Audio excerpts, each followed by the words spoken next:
Hoje nós vamos falar sobre blindagem, sobre proteção espiritual. Por que a vida de alguém dá certo, outra vida dá errado? Você já viu pessoa assim que tudo dá certo na vida dela? Tudo dá certo.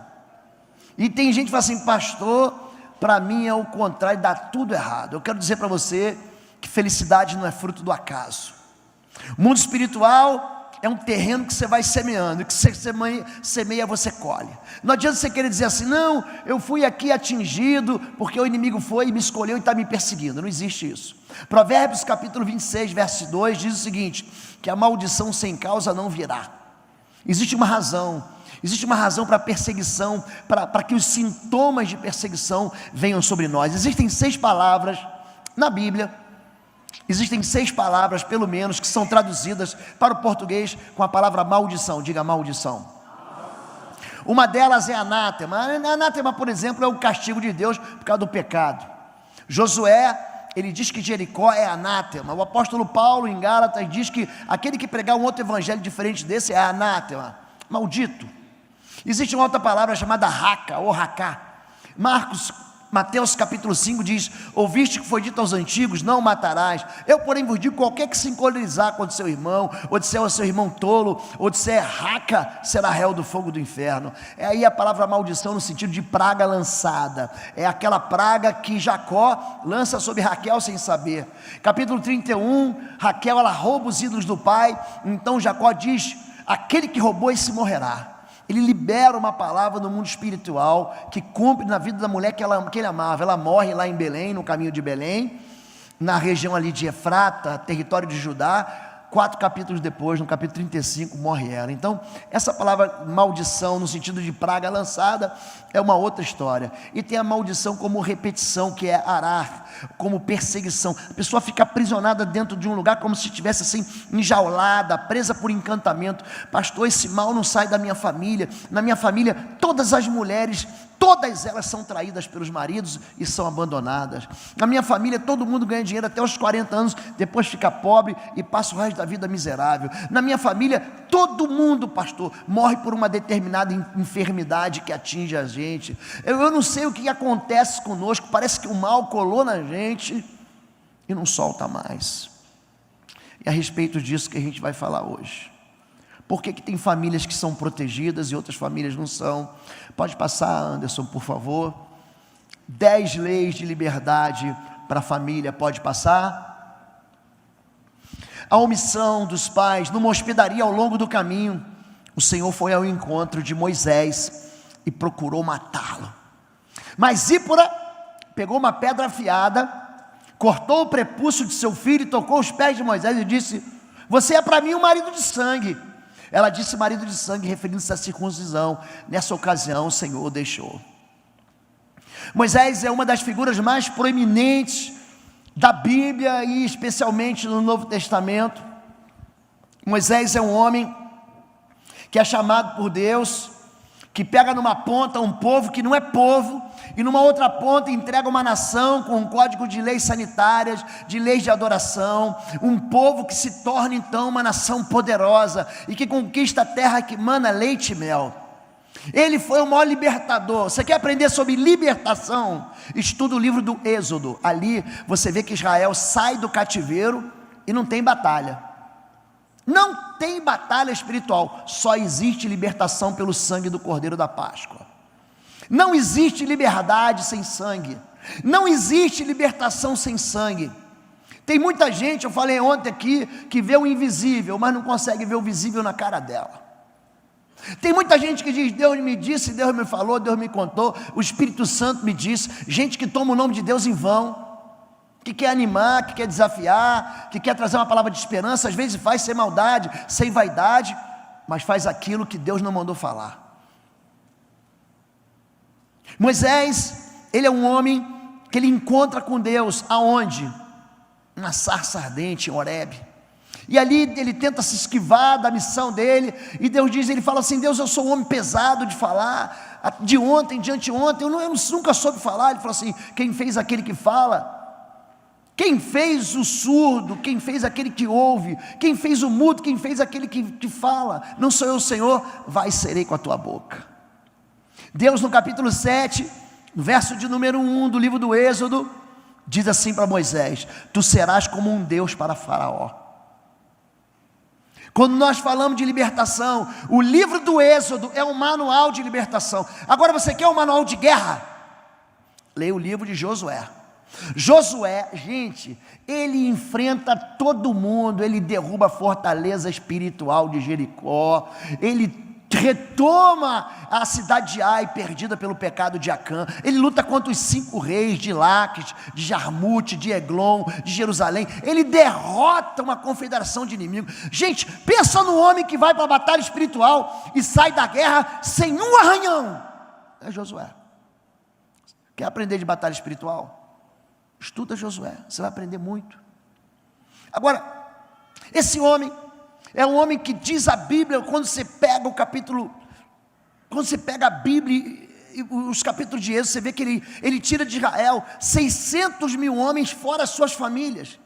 Então, fazendo uma conta por baixo aí, porque judeu é um povo que gosta de fazer filho, eles tinham pelo menos de 2 milhões a 3 milhões de pessoas. Pensa num libertador, de uma pessoa que tirou do cativeiro mais de 2 milhões de pessoas. Já parou a pensar nisso, gente?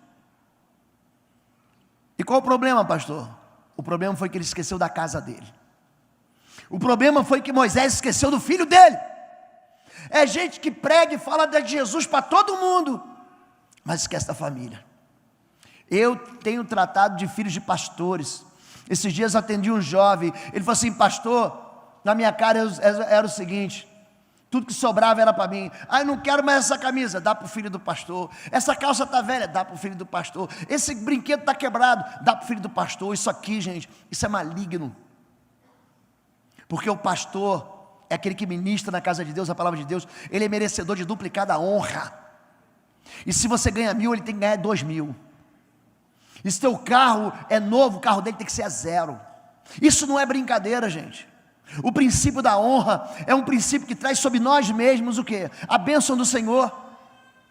Só que hoje a gente lida, quando se fala desse tipo de coisa, todo mundo está pensando assim: não, ele está legislando em causa própria, e não é nada disso. Deus diz: a quem honra, honra. E Moisés é um sujeito que tem honra, só que ele se esquece do seu filho. Já viu gente que ganha todo mundo para Jesus, esquece de falar de Jesus para o filho? Esse rapaz, ele disse que chegava para mim e falou assim: pastor, eu me lembro de um dia, meu pai se ajoelhou na porta da igreja e ensinou um garoto a assoviar. E eu falei: meu pai sabe assoviar? Ensinou um menino a assoviar na porta da igreja. Mas quando chegou em casa, eu falei: pai, me ensina a assoviar. Ele: eu estou cansado, eu vou dormir, depois eu te ensino. Meu pai nunca me ensinou a assoviar. Parece uma bobagem, mas aquilo atingiu o coração do menino, feriu de tal maneira a vida dele, que traumatizou aquele jovem. Ele nunca mais se consertou. Por quê? Porque o pai repetidamente chegava na igreja, brincava com todas as crianças, esquecia do filho dele. Eu quero dizer para você, a razão para as nossas famílias serem feridas é porque nós descumprimos as leis de alegria, de felicidade, de paz que Deus nos dá na sua palavra. Existe um caminho de felicidade para a nossa casa, existe um lugar de restauração da nossa casa. Eu tenho visto famílias sendo absolutamente reconstruídas, restauradas e transformadas quando o Evangelho de Jesus entra. Eu não nasci numa casa de crente. Meu pai era ateu, querido, ateu. Minha mãe foi criada dentro de um colégio de freiras. Eu aprendi o quê? Eu aprendi a ser católico. Aí um dia fui me confessar, o padre me deu a Bíblia. Gente, que padre louco é esse? Me deu uma Bíblia, chama Ave Maria a Bíblia. Ela, se você vira de lado assim, ela é cor de rosa. Não sei se vocês já viram essa Bíblia assim, ó. É cor de rosa. Eu comecei a ler a Bíblia, foi a penitência. O que você vai ler? Salmos. Eu comecei a ler os Salmos, me converti, gente. Eu me converti lendo Salmos e Provérbios. O interessante, gente, é que Fabíola, aí o negócio o caldo vai entornar. Pastora Fabíola, essa benção aqui, nasceu num terreiro. Mãe dela, mãe de santo, chefe de terreiro. Tem muita gente. É interessante que eu lido com essa questão de libertação, e lá na igreja tem um culto que acontece toda sexta-feira. Aí quando tem alguém lá, vai um visitante, vai alguém que manifesta um espírito imundo. Gente, quarta-feira ele está lá no meu gabinete. Toda quarta-feira eu faço atendimento lá, quarta e quinta-feira. Fazia, né? Agora eu parei de fazer. Aí de vez em quando manifesta lá um espírito e diz assim: meu nome é Legião. Querido, olha para mim aqui, querido, presta atenção nisso agora. Uma legião é mais frágil do que uma mosca diante do sangue do Cordeiro. Muita gente temendo o diabo, quando deveria temer o pecado. O que mata, querido, é o pecado.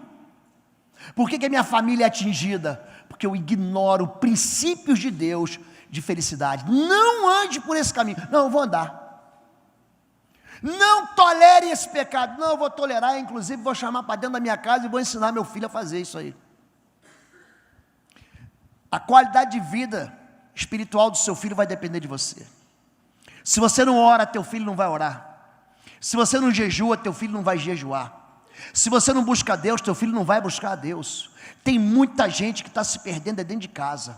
E aí depois o papai vem aqui, vem pedir para o pastor orar. Domingo de manhã tem escola bíblica dominical, mas no sábado o papai pega o filho para a festa de 15 anos. Aí domingo ele não acorda, não, pastor, ele está cansado. Mas como é que você pode estar cansado para se encontrar com Deus?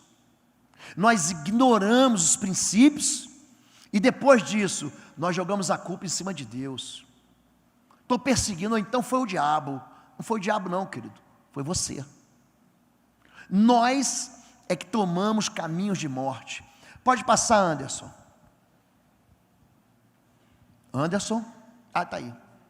Qual o maior dos mandamentos? É o amor, mestre. Qual é o maior mandamento da lei? Diga assim, da lei. Respondeu Jesus: ame o Senhor, o seu Deus, de todo o seu coração, de toda a sua alma e de todo o seu entendimento. Este é o primeiro e maior mandamento. E o segundo é semelhante a ele: ame o seu próximo como a si mesmo. Diga assim, destes dois mandamentos depende toda a lei e também os profetas.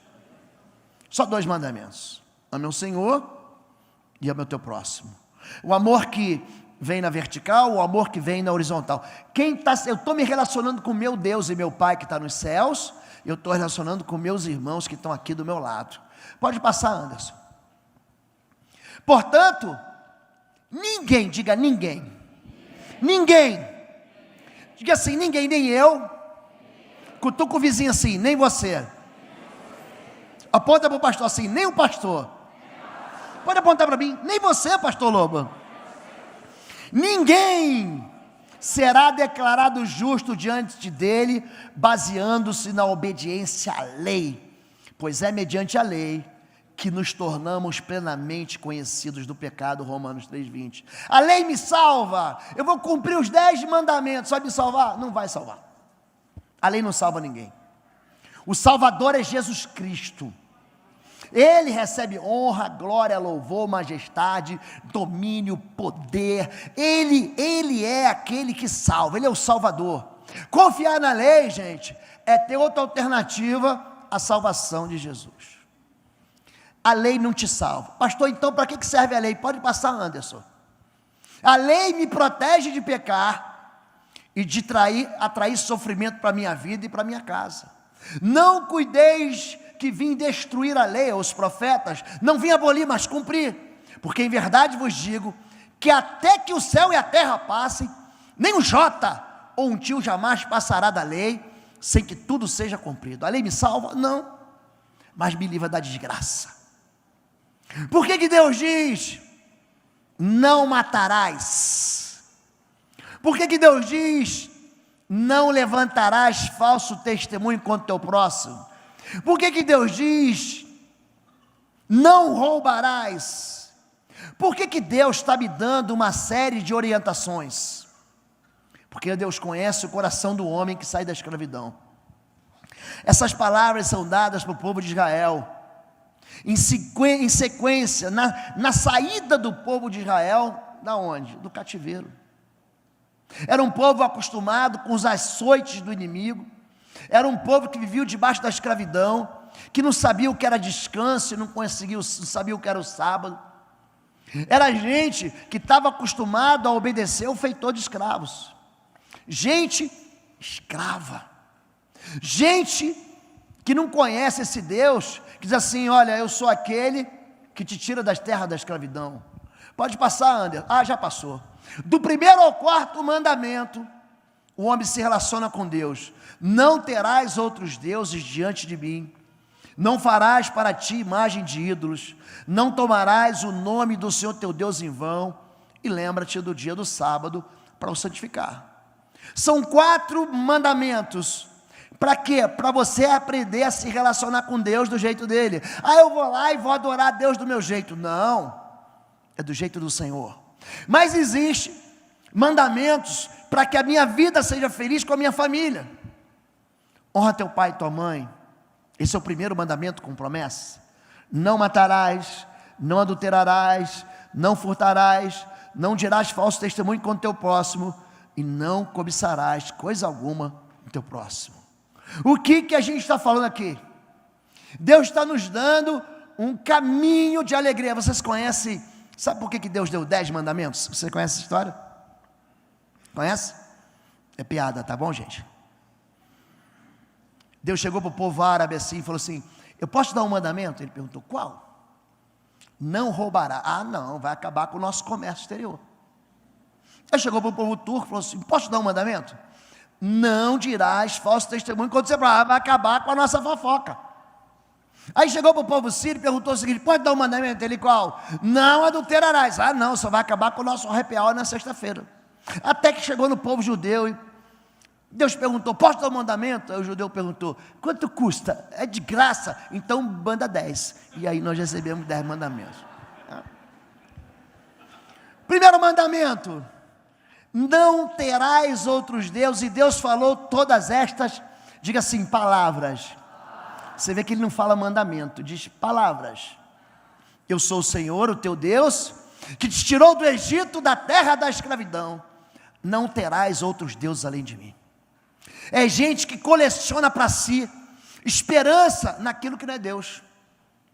Quando eu me casar, eu vou ser feliz. Quando eu passar no vestibular, aí sim eu vou ser feliz. Quando eu tiver dinheiro, pastor, aí eu vou ser feliz. É gente que, em vez de confiar no Senhor, confia nas coisas. Nós vivemos numa igreja hoje evangélica brasileira, de corte protestante, que é animista. Sabe o que é uma igreja animista? É que coloca poder nas coisas. Coloca poder no sal grosso, no óleo da unção, no copo da água que o pastor ora, água benta. Uma igreja animista é uma igreja que coloca a esperança naquilo que não é Deus. É gente que está buscando por aí: não, vamos passar ali, botar a mão no manto, quando eu tocar no manto, é isso que vai acontecer, eu vou ser curado. Querido, Jeremias capítulo 2, a partir do verso 13, Deus diz o seguinte: o meu povo cometeu contra mim 2 crimes, ele me abandonou a mim. Pensa nisso aqui, fonte, olha para cá, gente, olha para cá, fonte de água viva, está aqui, está Deus, tá bom? E aí ele foi e cavou para si cisternas rachadas que não retém água. Cavou assim uma vala, cavou um buraco, cavou um poço que junta, sabe o que? Esgoto, sujeira. É mais ou menos o seguinte: o povo, em vez de se alimentar e ter esperança e buscar saciar a sede e no Senhor, vai na privada. Já foi na privada da sua casa? Vai na privada da sua casa, pega um copo d'água, olha, e bebe. Em vez de beber do Senhor, vai saciar a sede, sabe aonde? Com os outros. Não terás outros deuses diante de mim. O Senhor é o único Deus. Antes de mim nenhum Deus se formou, nem haverá algum depois de mim. Ainda antes que houvesse dia, eu sou. Ninguém há que possa fazer escapar das minhas mãos. Queridos, agindo Deus, quem impedirá? Mas você não espera no Senhor. Você quer dar o teu jeitinho. O que é tomar o nome de Deus em vão? É não confiar nele. Deus diz: eu sou o único Deus, eu te basto. Eu sou bom para você, eu só quero o seu bem, eu escuto seu clamor, eu estou sensível à sua dor, eu sou o único capaz de buscar você, eu liberto você da escravidão, eu dou tudo que você não tem, reconheço meu amor por você. Não há Deus como o Senhor. Qual é o pecado do primeiro mandamento? É você duvidar de Deus. Qual é o pecado? O que significa não terás outros deuses? É você, em vez de confiar no Senhor, é você confiar em qualquer outra coisa que pode suprir a sua vida que não seja Deus. Tem muita gente que está dentro da igreja e que não confia em Deus. Tem muita gente que diz assim: eu vou dar um jeitinho porque Deus não vai fazer a parte dele, então eu tenho que fazer minha parte. E é gente que está quebrando a cara, que está se machucando, e que está ensinando seus próprios filhos a se machucarem, porque o seu filho está vendo que quando você está no sufoco, em vez de você apelar para o mundo espiritual, você apela para a carne. Pode passar. O crime de abandonar Deus. O meu povo cometeu 2 crimes. Eles me abandonaram a mim, a fonte de água viva, e cavaram suas próprias cisternas achadas que não retêm água. Acaso Israel é escravo de nascimento? Pastor, por que a minha vida está presa na miséria, no sofrimento, na dor, no medo, na enfermidade? Por que, pastor? Não foi você mesma a responsável pelo que lhe aconteceu? Ao abandonar o Senhor, o seu Deus, o seu crime a castigará, a sua rebelião a repreenderá. Compreenda e veja como é mau e amargo abandonar o Senhor, o seu Deus. É gente que no seu próprio coração, sabe o que significa se desviar? A palavra de Deus usa o nome apostasia, significa se afastar de Deus, como alguém que diz assim: eu não preciso mais de Deus. E nós fazemos isso todo dia. Todo dia. Quando você levanta e você não ora, sabe o que você diz no mundo espiritual? Eu não preciso de Deus, eu me viro. Eu me viro sozinho. Há uma palavra de arrependimento aqui. Há uma palavra que Deus diz assim: você está vendo porque que a escravidão tocou a tua casa de novo? Pode passar, Anderson. Número 2. Não farás ídolos. Não farás para ti nenhum ídolo, nenhuma imagem de qualquer coisa no céu, na terra, nas águas, debaixo da terra. Não te prostrará diante deles, nem lhe prestará culto, porque eu, o Senhor teu Deus, sou Deus zeloso, que castiga os filhos pelos pecados de seus pais, até a 3ª e 4ª geração daqueles que me desprezam, mas trato com bondade até 1000 gerações aos que me amam e guardam os meus mandamentos. Gente, idolatria é muito mais do que apenas você tem dentro de casa uma imagem de escultura. Aliás, você já leu o Salmo 115? Se você é católico e está aqui hoje, está ouvindo a gente pela internet, leia na sua casa o Salmo 113 da sua Bíblia. É a mesma coisa. A Bíblia católica, ela tem umas numerações que são diferentes, mas é o mesmo livro e tem o mesmo conteúdo. Você é católico, leia Salmo 113. Você é evangélico, leia o Salmo 115, diz assim: os ídolos nada são. Tem olhos e não veem. Tem boca, não falam. Tem ouvidos e não ouvem. Tem pés e não andam. Tem mãos e não apalpam. Tornem-se semelhantes a eles os que o adoram. Olha para mim. Você fica igualzinho o teu ídolo. Igual. Ah, pastor, eu sou devoto de São Neymar. Já viu São Neymar? Tem a turma que Neymar é o meu ídolo, pastor. Eu gosto de Neymar, sou fanático por ele. Aí o Neymar está jogando no Barcelona, você tem a camisa dele. Aí ele vai para o PSG, você compra a camisa do PSG. Ele faz uma tatuagem, você faz também. Você que tem cabelo, eu não posso falar, lá, o pastor está sendo despeitado. Não é? Você tem cabelo, você vai, ele corta o cabelo, você corta igual o cabelo dele. Na década de 80, tinha uma moça na televisão brasileira, uma moça loura, que fazia muito sucesso, o nome dela era Xuxa. Gente, era ridículo, ridículo. Saía na rua, tinha um monte de mulher velha, vestida de Xuxete. É porque meu ídolo é Xuxa. Eu quero que você entenda algo aqui, eu estou construindo uma lógica na sua cabeça para você entender. Você fica igual ao seu ídolo. Eu trabalho com libertação, querido. Você quer ver uma coisa? Tem gente que adora Santa Luzia. Quem é Santa Luzia, gente? É a padroeira dos cegos. Ela tem uma imagem assim, tem um pires na mão com 2 olhão assim. Pega o povo que adora essa santa aí. Todo mundo sofre com catarata, com glaucoma. Pastor, uma cegueira tomou conta da minha vida de repente. Você já viu gente que adora Santo Antônio? Pega as cidades cujo nome tem Antônio, Santo Antônio, não sei das contas. Vê o índice de divórcio da cidade. E é o santo casamenteiro. É o santo casamenteiro que morreu solteiro. Querido, você fica igual ao teu ídolo. Isso não é brincadeira. Quando Deus diz assim, não faça ídolos, isso vai atingir o quê? Tua descendência. Eu sou o Senhor, este é o meu nome, a minha glória, pois a outra não darei, nem o meu louvor às imagens de escultura.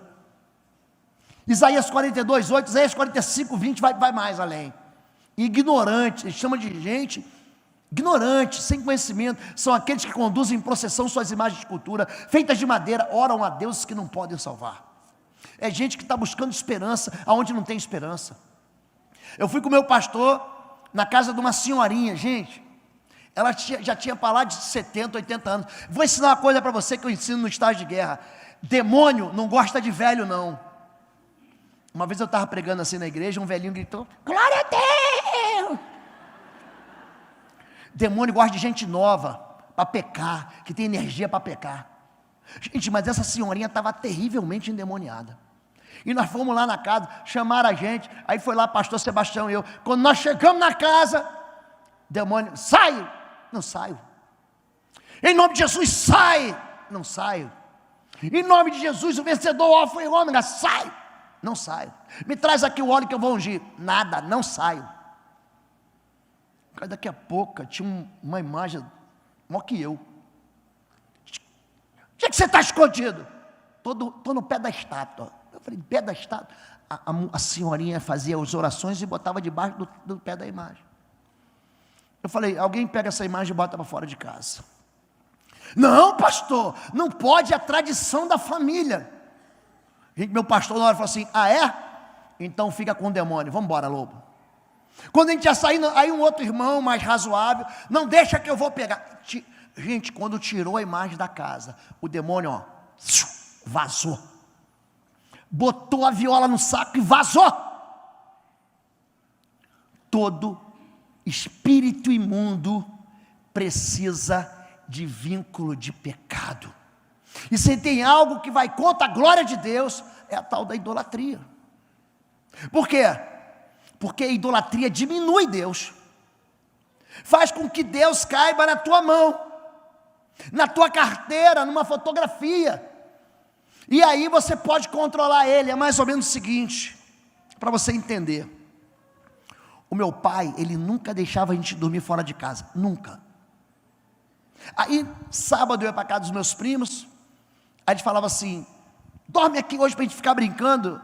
Eu falava, não posso, meu pai não deixa. Mas eu falava para ele assim, pede para o meu pai, eu terceirizava. Idolatria é isso, gente. Idólatra é aquele que não tem intimidade com o pai, não tem comunhão com o pai, ele sabe que o pai só vai dizer não para ele, ele não é filho de Deus. Aí ele precisa do quê? De uma alternativa.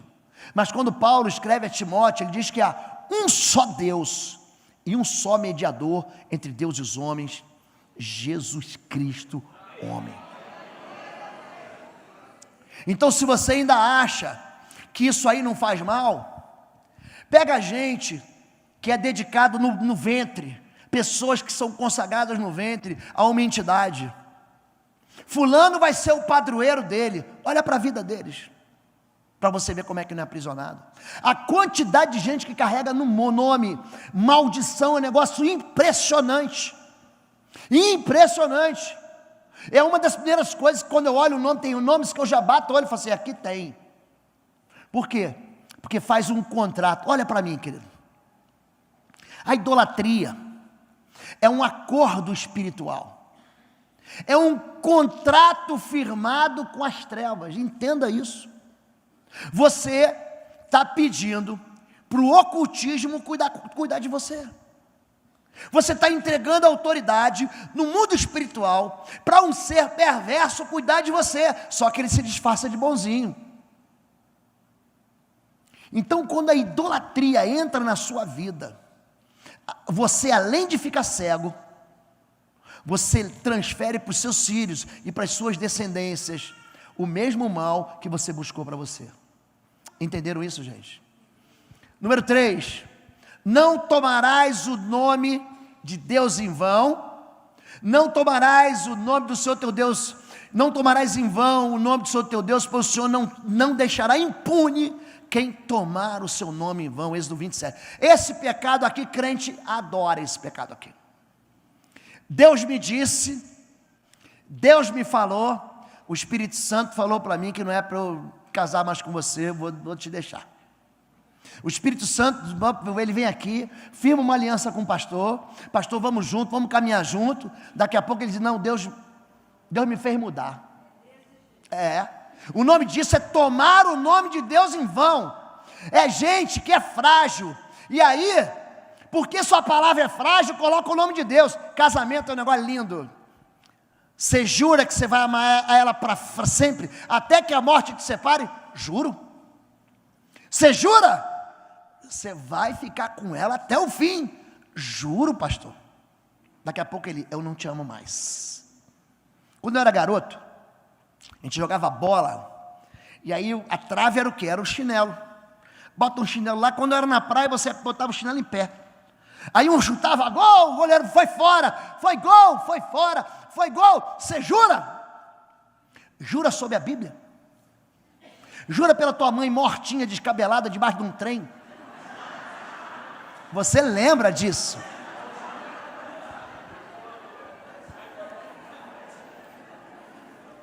Por que que você jura?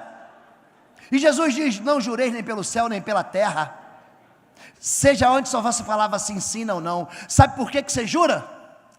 Porque você é mentiroso. E como ninguém confia na tua palavra, você tem que jurar para dizer, eu juro, é verdade. Tomar o nome de Deus em vão, sabe como é que o povo toma? Sabe como é que o povo toma, pastor Leandro? O nome de Deus em vão? Você me empresta 100? Empresto. Se Deus quiser, ano que vem eu volto e te pago. Como se Deus quiser? É você transfere para as costas largas de Deus o seu pecado. Foi Deus que me fez assim pecador, pastor. Foi assim que Deus me formou. Eu sou assim. Você tomar o nome de Deus em vão. Você me empresta 50? Empresto. Deus lhe pague. Como Deus lhe pague? Gente, olha o que eu vou falar para você. Tem muita gente morrendo e perdendo filho. Viuvez precoce. Ela vem quando você desonra o Senhor assim. Sabe como é que filho de crente morre? Filho de crente morre aqui, ó, na borda do altar. Foi aqui que morreram os filhos de Arão, Nadab e Abiú. Vendo o papai, que diz que ama o Senhor, construiu um bezerro de ouro. Pega Êxodo 32. É gente que quando está na frente do pastor é uma bênção. Quando o pastor sobe para falar com Deus, ele se desvia rápido. Vamos fazer um bezerro de ouro. Aí os filhos acham que servir a Deus é bobagem. Pode tomar o nome de Deus em vão. É gente que sobe no altar brincando de pecado. E acha que Deus não está vendo. Olha para mim, querido. Deus está vendo. Provérbios capítulo 16, verso 1, diz que o Senhor pesa os espíritos. Pensa algo que não tem peso, é o tal do espírito. Não tem peso, mas Deus pesa. Capítulo 5 de Daniel, a mão aparece na parede, escreve assim a respeito do rei, Mené, Mené, Tekel, Parsim. Deus contou os teus dias, te pesou na balança e te encontrou em falta. Tomar o nome de Deus em vão faz filho morrer aqui. Sabe quem morre aqui? Hofni e Finéias, filhos do sacerdote Elias. Gente, cuidado com essa história de você dizer que é de Deus e viver no pecado. Para de tomar o nome de Deus em vão. Deus não terá por inocente. Está pensando isso aqui é uma brincadeira, gente? Não é brincadeira. Por que você acha que Deus coloca esse argumento? Deus não terá por inocente aquele que tomar o meu nome em vão. Não brinque com isso. Número 4, descanse. Guardarás o sábado, lembra-te do dia de sábado, para santificá-lo. Trabalharás 6 dias e neles farás todos os seus trabalhos. Mas no 7º dia, o sábado do Senhor, sábado dedicado ao Senhor teu Deus. Isaías, Êxodo 28. Descanse em mim, pois eu sou o Senhor do tempo. O que é o sábado, gente? O sábado é um sinal de liberdade. Agora o sábado, gente, não é o segunda, terça, quarta, quinta, sexta e sábado. Quando você tem um tempo com Deus, ali é um Shabá. Shabá significa descanso. Como é que o senhor usa o mesmo nome, pastor? Peixe. Não, peixe é Páscoa, é outra coisa. O sábado, perdão. O sábado é o que? Um tempo de você descansar. Pensa uma nação que viveu 400 anos como escravo. Não tinha sábado, só tinha segunda-feira para ele. Todo dia era segunda-feira. Aí Deus diz o seguinte para eles: olha, não tenha medo. Eu vou cuidar de você. Descanse um dia. Você precisa de descanso. Pare, confia em mim. Na sexta-feira vocês vão pegar a porção dobrada do maná, mas no sábado você não vai pegar nada. Não, eu tenho que trabalhar, pastor, porque se eu não trabalhar, sabe como é que é. Aqui em casa, pastor, se eu não fizer as coisas, ninguém vai fazer. Eu tenho que correr atrás do prejuízo sempre, pastor. É gente que não vem para o culto porque tem que trabalhar. É gente que não para adorar porque tem que trabalhar. Agora, tem gente que faz o contrário. A Bíblia diz assim, repete comigo assim, ó: trabalharás 6 dias. Você tem que trabalhar, meu irmão. Tem muita mãe que o filho tem 18, 19, 20 anos, acorda meio-dia aí, véia, o que tem para almoçar? Qual o rango hoje? Você acha, mamãe, que você está fazendo bem para o seu filho? Você está pecando, mulher. E o homem também. Trabalhe. Faz assim, ó, faz assim. Diz assim, ó: Deus abençoa a obra das mãos. Tem que trabalhar. Quem não trabalha não coma. Mas vai ter um dia que você vai ter que descansar. Em Mateus capítulo 11, verso 28, diz assim: vinde a mim, vós todos que estáis cansados e sobrecarregados, tomai sobre vós o meu jugo, que é suave, meu fardo, que é leve. Aprendei de mim, que sou manso e humilde de coração. Deus, olha para mim, vou te ensinar algo aqui agora. Você que tem problema com sábado, eu vou contar um segredo, fica só entre eu, você e a fiel corintiana, tá bom assim? Jesus é o nosso sábado. Leia Hebreus capítulo 4 e você vai aprender que Jesus de Nazaré é o nosso descanso. Nós entramos nele. Mas por que a gente peca contra o Senhor? Quando a gente esquece de construir com ele, não é a catedral da família, é uma catedral no tempo. Descanse. Número 5, honra teu pai e a tua mãe. Gente, se tem algo que destrói a vida das pessoas, é isso aqui. Honra teu pai e tua mãe, a fim de que tenhas vida longa, que o Senhor teu Deus te dá. Esse Êxodo 20:12, ele fala sobre autoridade. Não se revolte contra a autoridade e tenha vida em abundância. Honrar pai e mãe é gente que sai de casa sem bênção do pai, sem bênção da mãe, sai brigado, sai fugido. Que você quer aprender com gente que desonra pai e mãe? Sabe quem é o primeiro órfão da Bíblia? Satanás. Eu quero me colocar acima das trevas. Eu sei mais do que papai e mamãe. Papai e mamãe, papai não sabe nada. Agora eu sou doutor. Mamãe não conhece a vida, quem conhece sou eu. É gente que diz assim: não, o papai está velho, vamos interditar ele agora para tomar o dinheiro dele. Gente, aprenda com Cã. Cã é irmão de Sem e Jafé. Ele desonra o pai. O pai está fragilizado. Ele desnuda o pai. E o filho dele, Canaã, vive na miséria por causa disso. Ele atrai maldição. 3 vezes maldito em Gênesis capítulo 9. Vai hoje lá em Ramala, vai em Gaza, vai em Hebron, vai em Belém. Visita os territórios de Canaã hoje para você ver o que é. Miséria. É gente que acha que não precisa de bênção de pai e mãe. É gente que casa e acha que, não, eu vou casar e vou ser feliz porque eu amo ela. Querido, você acha que se casar, em primeiro lugar, casar, você tem que casar com a bênção do seu pai e da sua mãe. Em segundo lugar, você tem que casar com a bênção e o discernimento do seu pastor aqui na igreja. Casamento tem que começar aqui no altar. Ah não, pastor, a gente vai se juntar, os trapos, aí vamos ver se vai dar certo. Olha para mim que eu vou falar para você. Escute isso agora. Quanto maior for o número dos parceiros sexuais que você tiver, mais solitário você vai ser. O diabo odeia o sexo, odeia. Quanto maior a quantidade de parceiros você tiver, mais sozinho você vai ser.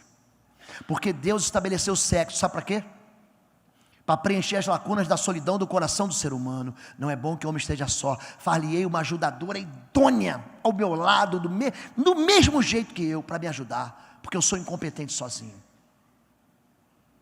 Desonrar pai e mãe, gente. Olha, tem muita gente que tem que voltar para o papai e mamãe e pedir perdão. Tem muita gente que papai e mamãe já até morreu e não conseguiu pedir perdão para o pai e para a mãe. É gente que saiu de casa, em vez de sair com bênção, saiu que nem o filho pródigo, saiu para passar miséria. É gente que sai de casa que nem Jacó. Jacó estava pensando que estava sendo muito esperto. Eu vou juntar com mamãe para passar a perna no meu papai e no meu irmão. Gente, aquela mentira, aquela desonra de Jacó com Isaac, sabe o que custou para ele? 20 anos como escravo na casa de Labão, a pior autoridade do Antigo Testamento, esse homem, Labão, que pega as duas filhas e lança na arena de um casamento bígamo com o mesmo homem. Você acha que desonrar pai e mãe é bom? Acha? Você acha que você vai ser feliz? Olha para mim, mundo espiritual é terra fértil, o que você planta, você colhe. O que você plantar, você vai colher, porque de Deus não se zomba. Aquilo que o homem semear, ele vai colher, porque aquele que planta vento, colhe tempestade. Querido, aquele que semeia na carne colhe corrupção, mas o que semeia no Espírito colherá da vida eterna. Peça perdão para o seu pai. É gente que desonra a autoridade. Esse capítulo de Gênesis, capítulo 20, ele vem falando de gente que não honra a autoridade. É gente que é incapaz de pedir perdão. É mulher que não se submete e racha a casa. E a casa está dividida, um vai para um lado, outro vai para o outro. E ela não quer saber de liderança, ela quer liderar. É o espírito de Jezabel operando dentro da casa de Acabe. Alguém já viu aqui Exu Jezabel manifestar? É horrível. É horrível. É gente que é insubmisso o tempo todo. Aliás, eu vou falar mais um pouquinho. Eu vou voltar ao capítulo 2. Vocês pensam que essas coisas aqui são bobagem? São conselhos de Deus, querido. Isso aqui são palavras de vida eterna para mim e para você. Deus manda escrever numa pedra, sabe para quê? Olha, você pode esquecer tudo, esse aqui você não esquece não. Porque sua família é para ser liberta e ser feliz, você tem que cumprir isso aqui. Isso aqui não vai te salvar, porque quem salva é Jesus. Mas se você cumprir isso aqui, sua família vai ser uma bênção. Vocês lembram no ano passado? Um homem entrou numa escola, num berçário, numa creche, jogou gasolina, jogou álcool e queimou um monte de criança. Quem é que lembra disso aí? Eu sempre pego, eu trabalho com libertação, então eu sempre tenho que encontrar. Quando eu vejo qualquer tipo de manifestação assim, eu tenho que encontrar um referente bíblico para eu trazer uma explicação bíblica para isso. Na hora, no momento que eu vi, as crianças foram queimadas. Gente, vamos lá. Qual o demônio denunciado na Bíblia que queima a criança? Moloque. Moloque. Não passarás o seu filho no fogo. Não entregarás o seu filho a Moloque. Qual o demônio, referência no Brasil hoje aqui, ó, que gosta de criança? Qual é? Cosme Damião. Quando essa notícia chegou, liguei para um amigo meu que trabalha com libertação, falei assim, ó, é Cosme Damião. 2 dias depois, eu fui ler a notícia. Qual era o nome do sujeito? Damião. Você fica igual o teu ídolo que você serve. Igual. Ah não, pastor, ele era louco. Ele tinha um problema, estava afastado.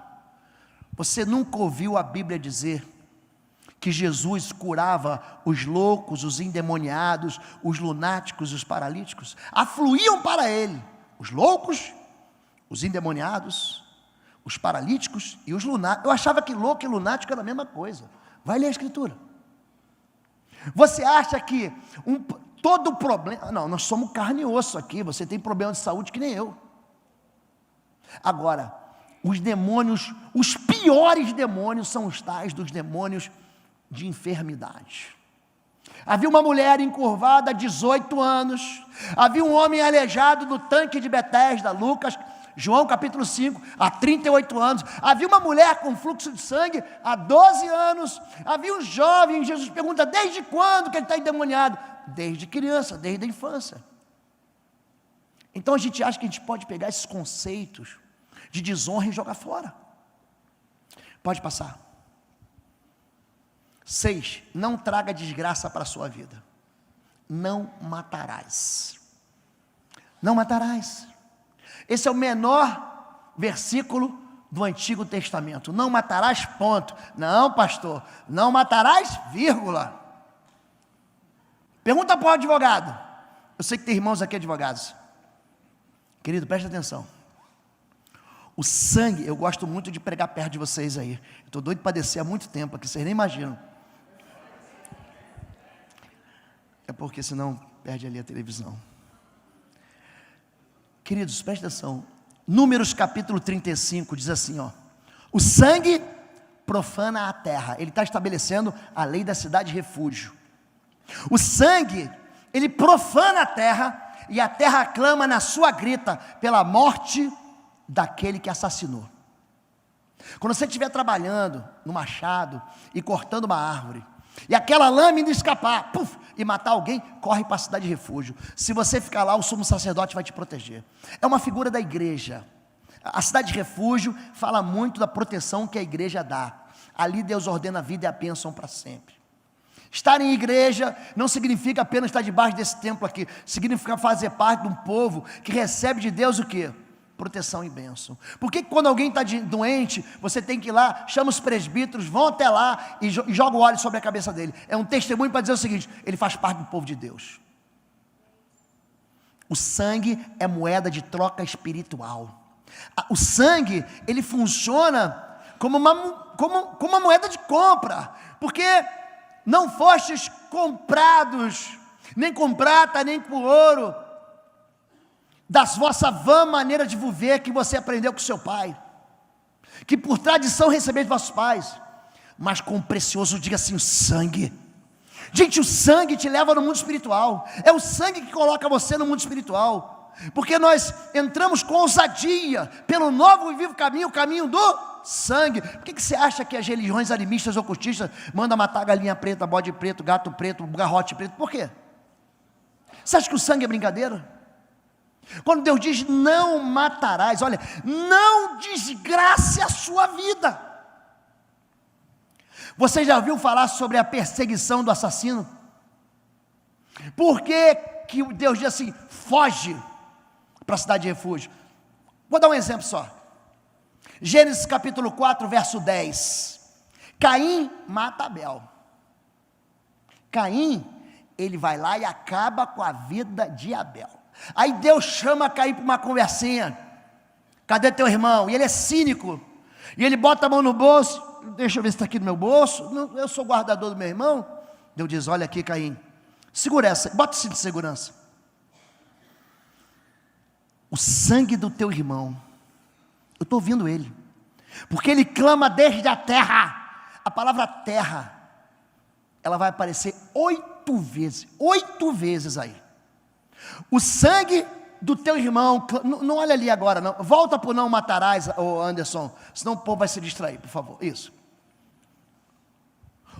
O sangue do teu irmão clama desde a terra. Lembra de Hebreus capítulo 11, verso 3, que diz que o sangue do justo Abel clama até hoje? Lembra quando Jesus em Mateus 23, ele fala assim, ai de vós fariseus hipócritas, vocês adornam os sepulcros dos vossos pais, vocês estão dizendo que vocês são filhos dos vossos pais. Deus vai julgar vocês de todo o sangue inocente derramado, desde o sangue de Abel até o sangue de Zacarias, filho de Bacarias, Baraquias, que você matou entre o santuário e o altar. Você acha que sangue é brincadeira? Você acha que você vai no terreiro, faz lá um negócio, um acordo espiritual com as trevas? Querido, as perseguições do sangue são implacáveis.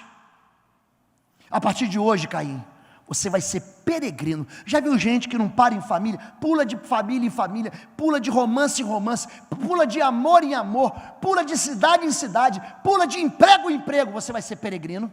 Número 2, você vai ser vagabundo. Essa palavra não é minha não, está na Escritura Sagrada. Já viu gente que não consegue emprego nunca? Vai investigar para você ver se não tem sangue inocente. Vai ver se não teve tentativa de suicídio. Vai ver se ele não atropelou alguém e fugiu. Vai ver se não fez um aborto, se não pagou o aborto. Vai ver se não fez um trabalho com sangue inocente no terreiro. Vai ver. O sangue profana a terra. Você vai ser vagabundo. Mas quando você trabalhar, a terra não vai dar a sua força. É gente que trabalha.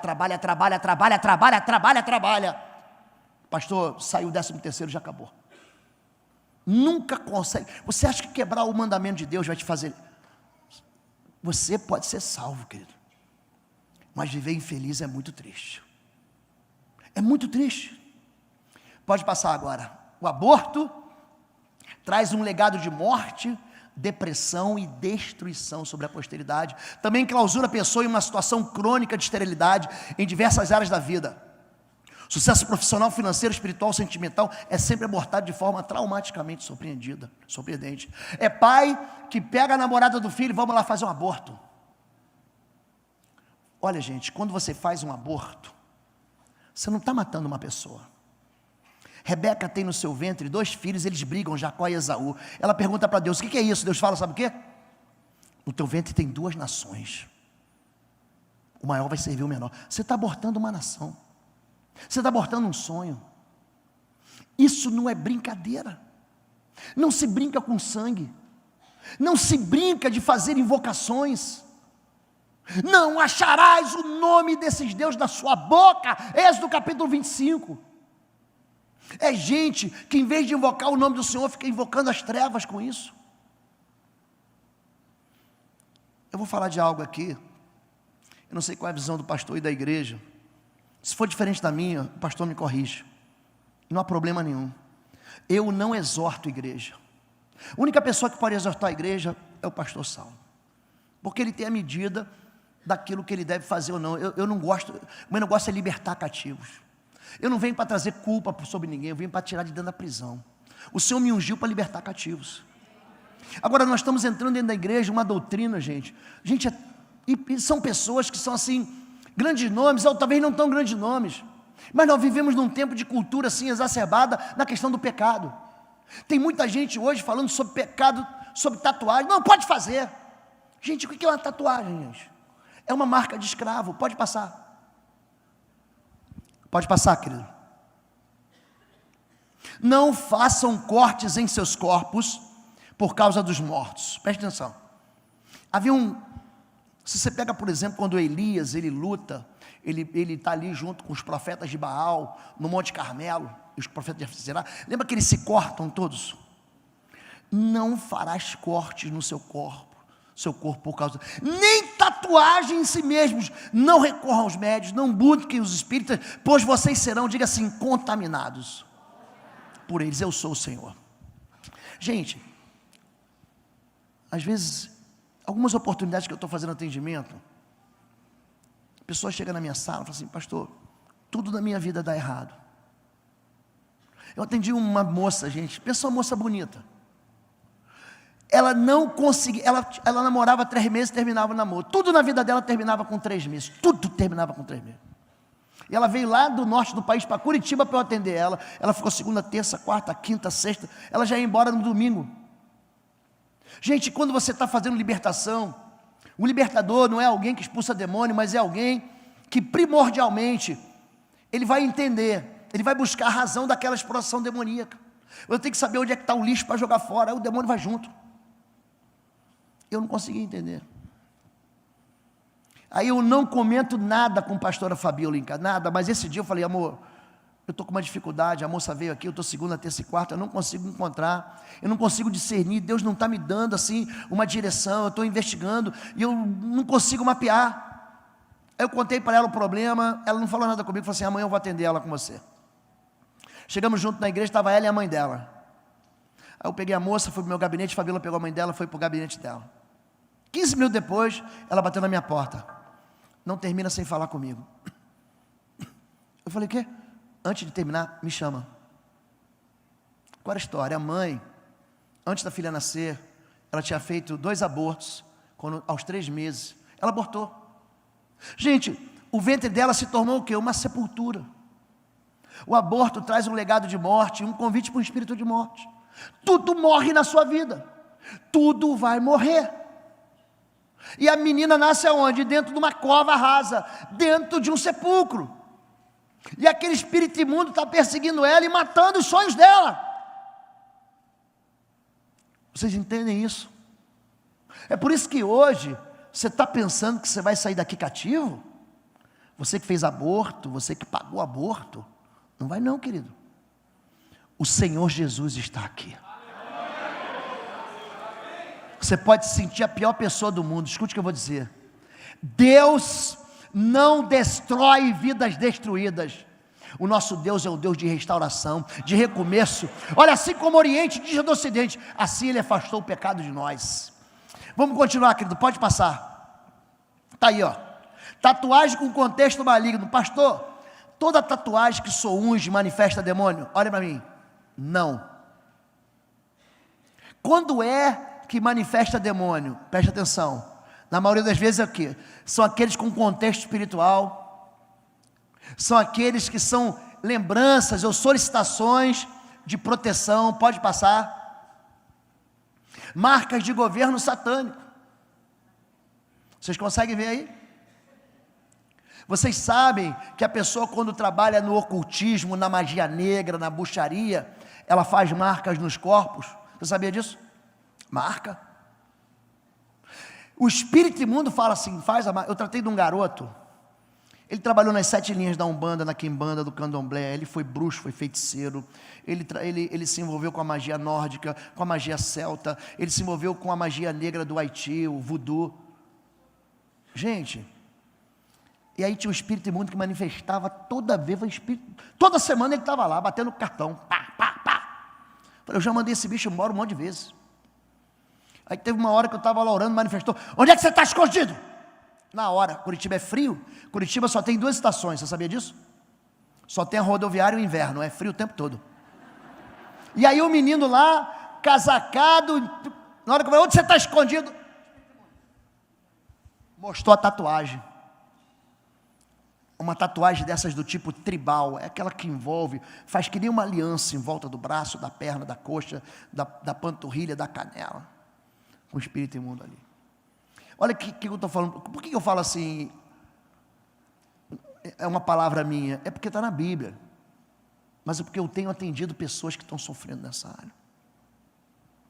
Pode passar, querido. Marcas de espíritos imundos da feitiçaria, pode passar. Tatuagem no contexto de proteção, pode passar. Isso aqui, novidade. Flechas de signo ou flechas de amor e amizade. Pode passar o próximo aí. Isso aqui à direita, eu atendi uma moça aqui numa cidade próxima de Goiânia. A esquerda, perdão, a esquerda de vocês aqui. A direita de quem está olhando no vídeo. Quando a gente... não, a direita de vocês. Por que eu estou falando isso? A moça falou assim, pastor, eu fiz uma amizade, fiz uma aliança com os amigos, dá para você ungir minha tatuagem? Eu peguei, olha aqui. Falei, não, quem vai orar por você, porque tatuagem, quem unge mulher é mulher, quem unge homem é homem. É algo que eu ensino no Ministério da Libertação. Nada de homem ficar tocando em mulher, nem mulher ficar tocando homem. É homem com homem, mulher com mulher para ungir. Peguei o óleo e derramei, o Senhor te deu autoridade.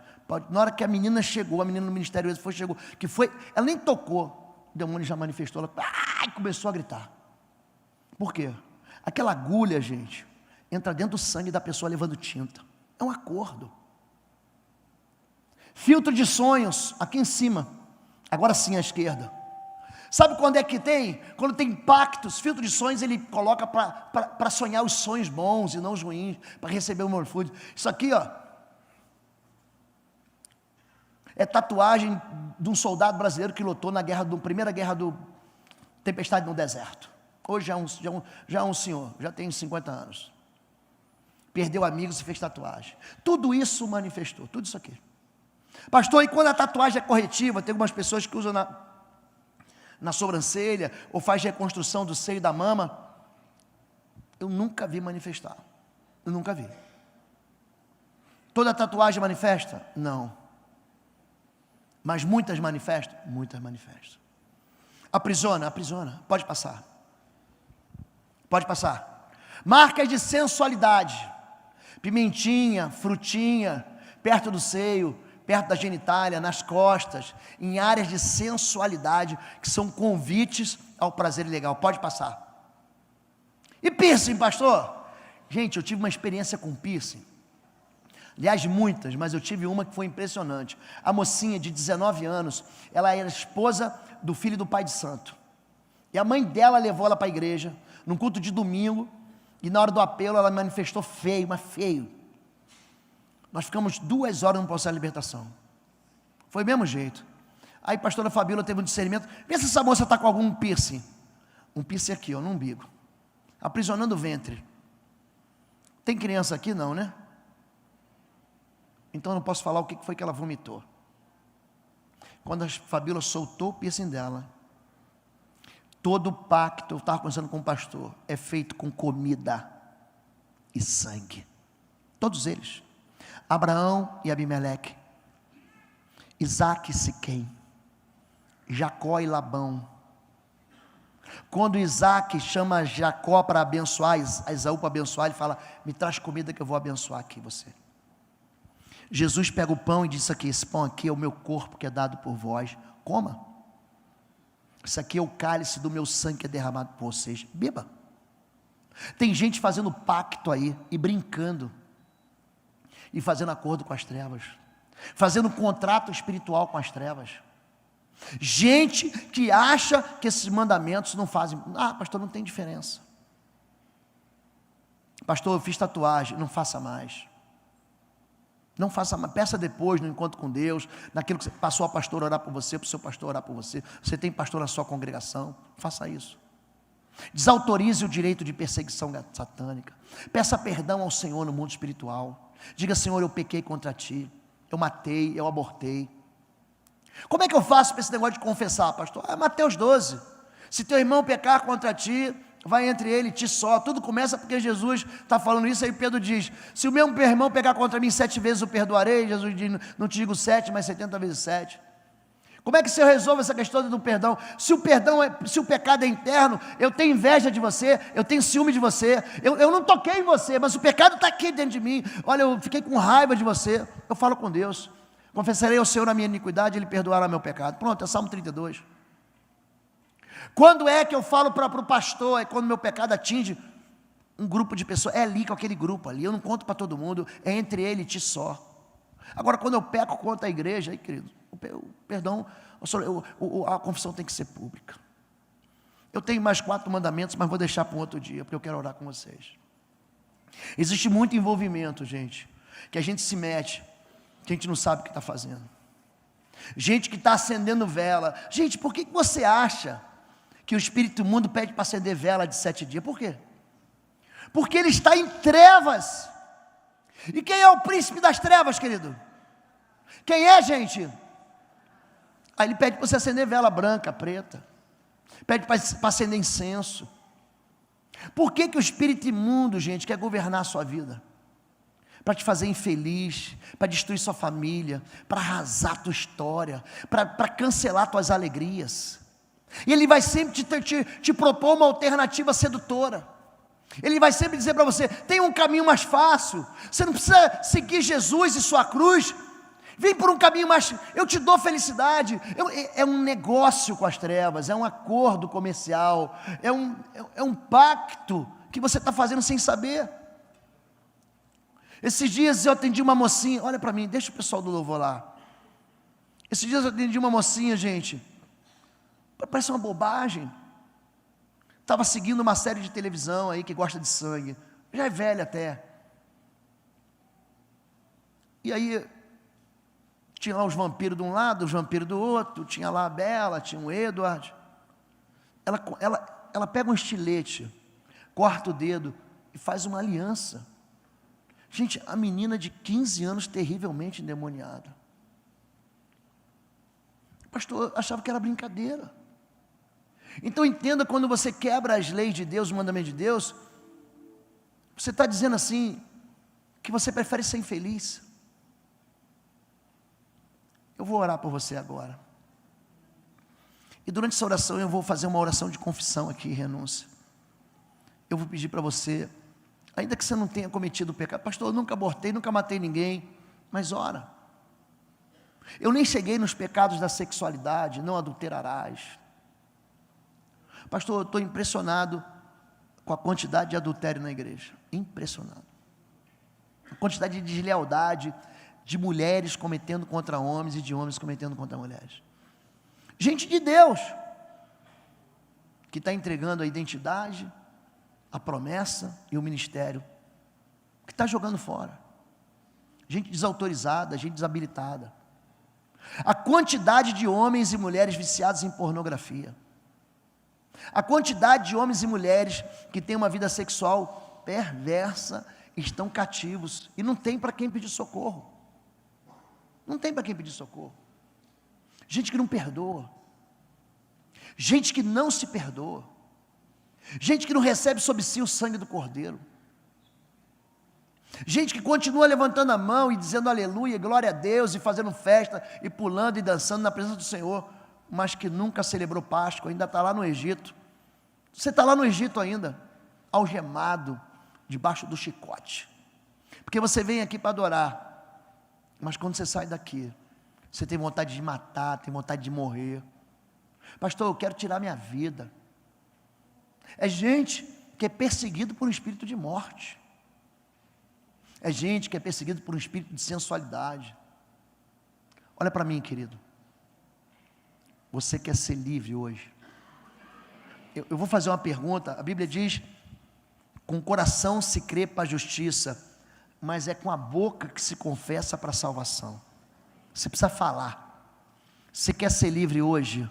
Amém. Diz assim, amém, aleluiado.